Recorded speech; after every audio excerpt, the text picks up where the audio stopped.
Hello, sound check. Ayan. So, machine learning, 9 na tayo. Here, we have again the server, of course, attacker, and then the victim. For the server, of course, number 1, ang gagawin natin, we should create a login page. Ayan. Like this example, as na turo naman na last machine learning kung paano gumawa.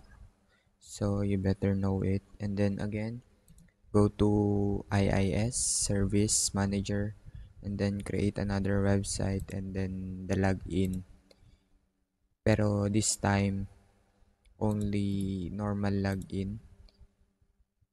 Like login, something like that. And then, kung nasaan, like that. And then HTTP and then okay na agad. That's it.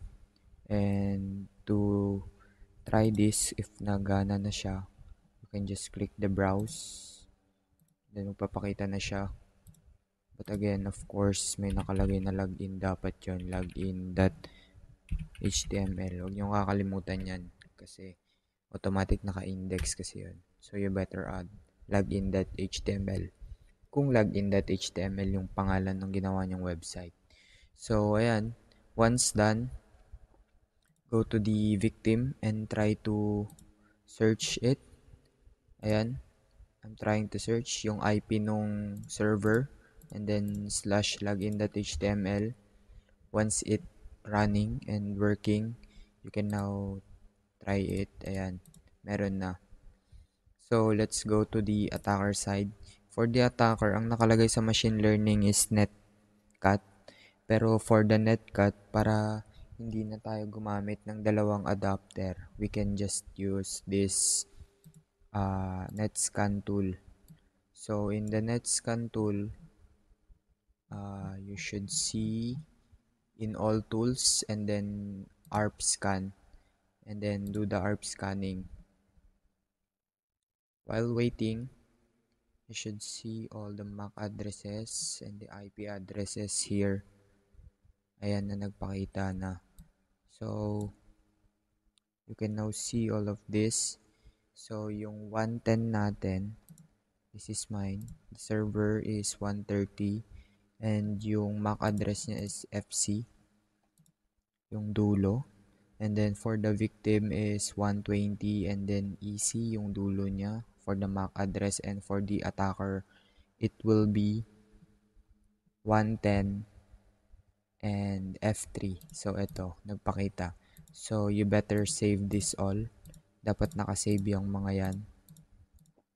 So once save, you can now go to the packet sender. Just scroll down dito sa pababa and then packet generator rather, and then choose ARP scanning. Okay, but before doing it, make sure na naka-open na yung inyong pangalan nito, Wireshark, and then apply this filter. Once applying it, magpapakita na dapat yan once na browse ni victim yung server or yung website natin. And then for the next one, you should go to the packet generator or yung what do you call this one? Ating next netscan. So send now. I have one. Now dito magpapakita na, of course, ang ilalagay na natin dito. Dito na tayo mag-spoof. Spoof na natin si client to server or si server to client, either which naman sa kanilang dalawa eh. So mas better ang gawin natin yung server IP belongs to attacker, parang ganun. So sa sender, ang ilalagay natin is yung MAC, of course, ng attacker, yung F3, and then here sa may sender, si sender yung ilalagay natin yung server IP, so which is 130. And then dito, yung target natin is yung IP ni client or ni victim, which is yung EC, and then client IP, which is 120, and then send ARP. So upon sending, continuous na yon. Let's go to the victim. Let's try to rebrowse this one, and as you can see, bumabagal na siya kasi nga na-ARP scanning na siya. Ayan. So, try natin. Since sobrang bagal ata yan, ang dami kong nilagay. Let's just try this one. 1, 2, 3. And then, log in. Spam lang natin siya ng spam. And as you can see, you cannot reach this page na. And we can now see dito sa may nakalagay na natin dito sa Wireshark ay totally inaatake na siya. Kasi ang dami ng TCP connection na nanggagaling. And another thing is we can just add filter ARP to see yung ARP filter na ginagamit. Ayan na. Dito na nagpapakita. As you can see dito na spam na talaga siya. Ayan. And the next thing we do, of course, once na na-ARP na natin siya, we can now stop it. Masyado kasing madaming nilagay ko. Dapat konti lang yun. So, better dahan-dahanin nyo lang.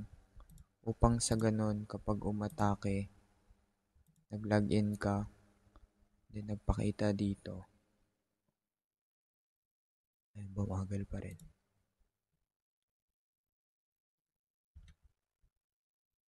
Just wait it. Ayun, nagpakita na. Once na hanapin nyo dapat itong post na to, itong 130 HTTP post, and then follow, and then TCP stream. And then once here, in the TCP stream, you can just add users equal to kung ano yung user na nilagay, student, something. So, ayan, pakita na agad yung account na pinag-login. So, ganun lang naman. And kung i-mitigate naman siya dito sa may server, IIS, and then dito, you can just add edit bindings. And kung paano yung ginawa natin kanina dun sa may machine learning 8, HTTPS lang din yan, and then 443, and then add certificate lang din upang sa ganun ay hindi na siya ma-flood. Ganun lang naman. So, ganun lang naman yun, kit eh.